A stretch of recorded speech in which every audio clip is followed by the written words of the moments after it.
Hey guys, welcome to my YouTube channel. ये video बहुत ही ज़्यादा इंपॉर्टेंट होने वाली है नीट 2021 स्टूडेंट्स के लिए। तो इस वीडियो को लास्ट तक देखना, ठीक है ना। बहुत ही इंपॉर्टेंट वीडियो है। इसमें मैं आपको बहुत सारी चीज़ें दिखाने वाला हूँ, जैसे कि मेजर चेंजेस क्या हुए इस साल नीट में, और जो नीट का जो आपने मतलब OMR शीट भरा था ना, वहाँ पे जो उसकी स्कैन्ड कॉपी आप वो कैसे ढूंढ सकते हो अभी, क्योंकि बहुत सारे स्टूडेंट्स को मिला है ये, तो आप भी ढूंढ सकते हो।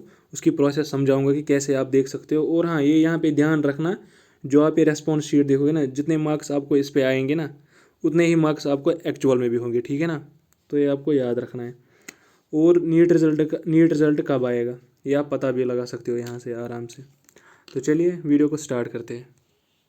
सबसे पहले एक नोटिस आई थी 12 अक्टूबर को, कि यहाँ पे एक्सटेंशन किया था इन्होंने, करेक्शन जिसको करनी थी फॉर्म में, तो वो यहाँ पे कर सकता था। और उसका जो लास्ट डेट है वो है मतलब आज रात तक 11:50 PM तक है, ठीक है ना। तो ये आपको ध्यान में रखना है, जिसका मतलब कुछ गलत हुआ है नाम वो करेक्ट कर देना है पहले ही।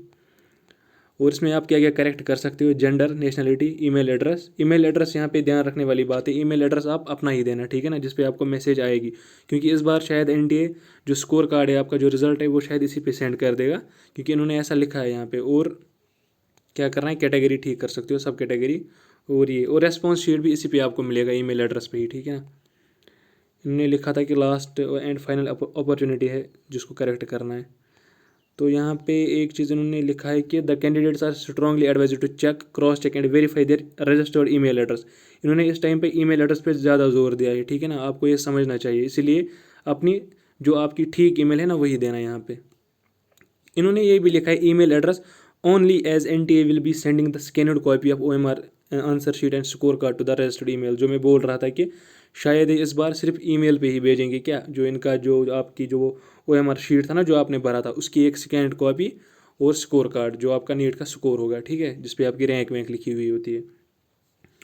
तो ये आपको क्या करना पड़ेगा, अभी अभी आप बहुत सारे स्टूडेंट्स को मिला है ये नीट OMR रेस्पॉन्स शीट, क्योंकि बहुत सारे बच्चों ने मुझे ऐसा बोला कि ये हमें मिला है रेस्पॉन्स शीट। तो आपको भी कैसे अब चेक करना है, आप अपनी जीमेल में जाओ, या जिसने मतलब जो आपने ईमेल दी है, जैसे कि कोई जीमेल वाली ईमेल देता है, तो उसको क्या करना है, जीमेल ढूंढना है अपने मोबाइल से। उसके बाद उधर जाना है, वहाँ पे पहले ऑल जो मैसेजेस होती है ना, उसको चेक करना है। अगर वहाँ पे कोई भी नई ईमेल नहीं है, और ईमेल किस नाम से होगी, वहाँ पे मिलेगा आपको, ये लिख लो आप, no reply NEET dot NTA.nic.in@NIC.in, ऐसे इस नाम से ईमेल आपको मिलेगी वहाँ पे। तो आप ये ढूंढना, ठीक है ना। देखो, अगर आपको ऑल मैसेजेस में नहीं मिल रही है ये वाली ईमेल, तो वहाँ पे एक फ़ोल्डर होता है स्पैम वाला, SPAM, वो आपको ढूंढना पड़ेगा, उसमें भी आपको मिल सकता है। क्योंकि बहुत सारे बच्चों को इसी में मिला था, स्पैम वाले फ़ोल्डर में, इस नाम से email, no reply NEET NTA.nic.in@nic.in। तो ये आपको ध्यान में रखना है। यहाँ पे आपको भेजा गया है नीट OMR रेस्पॉन्स शीट। देखो, जिसको अभी नहीं मिला है उसको भी आज दिन में मिल जाएगा आराम से, जिसने लेकिन ईमेल ठीक दी होगी। मतलब जिसकी ईमेल गलत है उसको तो नहीं मिलेगा ईमेल, इसलिए आप अच्छी वाली देना जो आपको अभी चल रही है। और ऐसे आप अपना ये ढूंढ सकते हो नीट OMR रेस्पॉन्स शीट। अगर नहीं भी मिला है तो शाम तक आपको आराम से मिल जाएगा, और इसकी मदद से आप एग्जैक्ट अपना स्कोर पता कर सकते हो कि कितना स्कोर आपका इस साल आने वाला है नीट में, ठीक है। और इसके बाद हम क्या देखेंगे, जब आप ये देखोगे ना, एक बात यहाँ पे पहले सुन लो, जब आप OMR रेस्पॉन्स शीट देखोगे ना और अपने मार्क्स कैलकुलेट करोगे, तो कमेंट सेक्शन में लिख देना कि कितने मार्क्स आपके बन रहे हैं, ठीक है, ताकि पता चल जाए हमें कि कितना स्कोर कर पाया है इस साल बच्चों ने, क्योंकि इसमें आपका एक्चुअल स्कोर होगा जो ना आप कैलकुलेट करोगे। उसके बाद अब नीट रिजल्ट की बात करेंगे कि स्कोर कार्ड एग्जैक्ट कब आएगा। देखो यहाँ पे क्या है, लास्ट डेट कब तक यहाँ पे इन्होंने दी है, मतलब 14 अक्टूबर तक। तो इस टाइम तक तो रिजल्ट नहीं आएगा। अब क्या करेंगे बच्चे, पहले रेस्पॉन्स शीट को देखेंगे, ठीक है। तो रेस्पॉन्स शीट को देखा, उसके बाद आंसर की आएगी, उसको भी देख लिया बच्चों ने, ठीक है ना।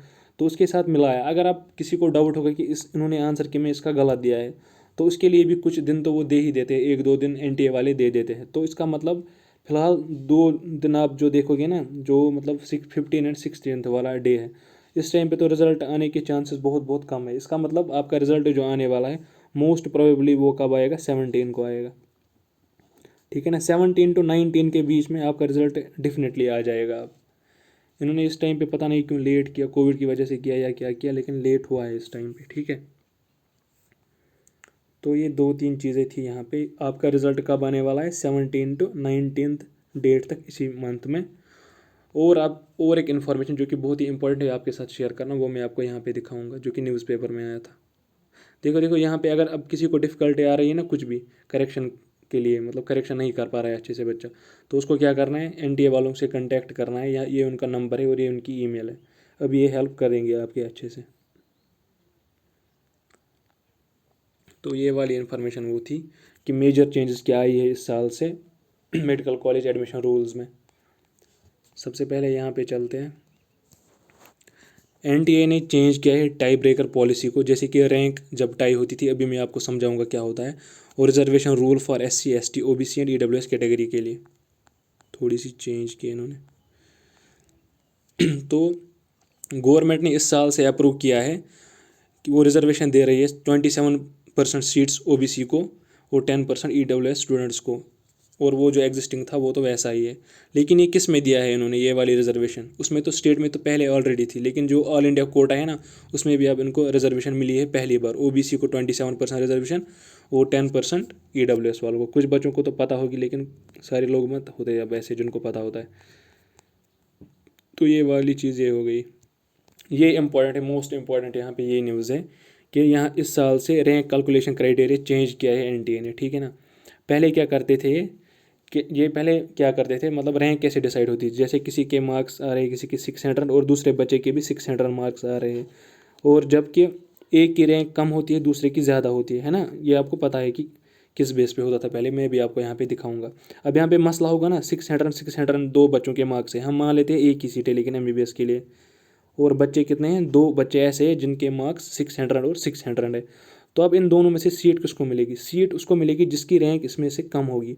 मतलब अगर किसी की रैंक 200 है और दूसरे की 201 है, तो 200 वाले को क्या मिलेगा, एमबीबीएस कॉलेज। ये मतलब मैं एग्जांपल दे रहा हूँ। तो पहले क्या करते थे, जब ये टाई हो रहा था ना, मतलब 600 तो रैंक किस बेस पे देते थे, अच्छी वाली रैंक वो देते थे हम, कि जो बायो में स्कोर होता था जिसका ज़्यादा, उसी की रैंक हम कम देते थे यहाँ पे, ठीक है ना, मतलब अच्छी रैंक देते थे। अब जब बायो भी अगर टाई हो गया किसी कारण से, तो उसके बाद क्या करते थे हम, कैंडिडेट्स जो होता है ना, मतलब जिसने स्कोर किया है केमिस्ट्री में अच्छा, फिर उसकी प्रेफरेंस हम देते थे कि जिसने केमिस्ट्री में अच्छा किया है उसी को हम क्या करेंगे, उसी की अच्छी रैंक देंगे, मतलब उसी की कम रैंक देंगे। अगर अब ऐसा भी ना चला, मतलब ये भी सेम हुआ, तो अब क्या करेंगे, tie remains after the second step candidates हुआ अटेम्प्टेड। अब तीसरा क्या होगा, अब जिस बच्चे ने ऐसे क्वेश्चन मतलब किए होंगे ना, जिन्होंने मतलब जो गलत किए होंगे क्वेश्चन करते हैं ना, इनकरेक्ट क्वेश्चन वहाँ पे, अब जिसके कम गलत क्वेश्चन होंगे नीट के पेपर में, उसको प्रेफरेंस दी जाएगी, उसको अच्छी रैंक मिल जाएगी। Earlier age was considered as a tie breaking criteria but has not been eliminated. ये पहले होता था ऐसा कुछ, ठीक है ना। अब क्या किया जाएगा, इन्होंने लिखा था यहाँ पे, देखो इन्होंने अगर नहीं भी लिखा है तो ऐसे मुझे पता है। अब क्या करेंगे, उसके बाद क्या होता था, जब ये 3-4 चीज़ें चल जाती थी ना, तो उसके बाद ये क्या करते थे, उसके बाद ये एज पे चले जाते थे। हाँ यहाँ पे एज भी लिखा है इन्होंने, एज वाज कंसिडर्ड। उसके बाद जिसकी एज ज़्यादा होती थी ना, जैसे एक की 20 ईयर्स का एक बंदा है, दूसरा 21 ईयर्स का है, तो जो अब 21 ईयर्स का होता था ना, अगर ये सारे जो क्राइटेरिया है यहाँ पे टाई ब्रेकिंग के, अगर वो सेम रहते ना, बल्कि उसके बाद क्या देखना था, उसके बाद सिंपली उसको एज देखनी पड़ती थी एनटीए वालों को, जिसकी एज बहुत ज़्यादा थी उसको मिल जाती थी कम वाली रैंक। तो हो गया ये किस्सा, लेकिन इस साल से एज वाला किस्सा ख़त्म किया है। देखो पिछली बार भी क्या हुआ था, एक पंगा हुआ था जब दो बच्चों के 720 आए थे ना, एक था आफ्ताब शुएब, कुछ शुएब आफ्ताब, और दूसरा था आकांक्षा की क्या नाम था उसका, उसके भी 720 थे, लेकिन वो छोटी थी उसके कारण उसकी रैंक 2 आ गई, जबकि शोएब आफ्ताब जो है उसकी रैंक 1 आ गई थी, वो भी एज के बेसिस पे। तो उस टाइम पे थोड़ी सी क्राइसिस उड़ गई एनटीए में, तो इन्होंने इस साल से ये किस्सा ख़त्म कर दिया है, ठीक है। इस साल से ऐसा नहीं होने वाला है, एज पे डिपेंड नहीं होगा। अब जो मैंने आपको 2-3 बोली है उसी पे अब ये सारा कुछ ये कर देंगे, ठीक है। तो सिंपली इस साल एज का कोई भी फंडा नहीं रहेगा यहाँ पे, ठीक है। तो ये एक अच्छी बात भी है, क्योंकि दोनों बच्चों ने एग्जैक्ट मार्क्स लाए, उसके बाद रैंक का ऐसा कुछ होना तो गलत बात है। जबकि वो वाला किस्सा ठीक है कि जिसने इनकरेक्ट क्वेश्चंस किए होंगे उसका रैंक मतलब थोड़ा सा ऊपर आ जाएगा, वो तो लगभग चलेगा भी। तो ये वाली इन्फॉर्मेशन थी, ये सारी की सारी इन्फॉर्मेशन इंपॉर्टेंट थी ना।